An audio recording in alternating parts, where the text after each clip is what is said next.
KPU Buleleng menggelar tes seleksi tertulis dengan menggunakan metode Computer Assisted Test atau CAT untuk merekrut Badan Ad Hoc Pilkada 2024. Dalam tes yang dilaksanakan di dua tempat berbeda, yaitu SMK Negeri 3 Singaraja dan SMK Negeri 2 Seririt. Sebanyak 92 peserta dari berbagai kecamatan ikut serta dalam seleksi kali ini.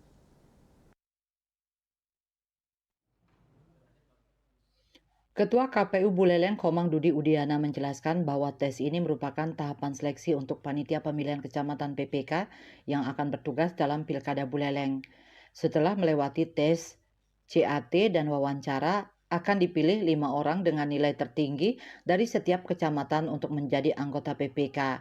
Dudi menekankan pentingnya pemahaman tugas dari PPK yang meliputi pemuktahiran data pemilih dan verifikasi calon peserta pilkada. Harapannya calon PPK dapat menjalankan tugas tersebut dengan baik demi kelancaran Pilkada Buleleng. Yasri Yuli, Bali TV.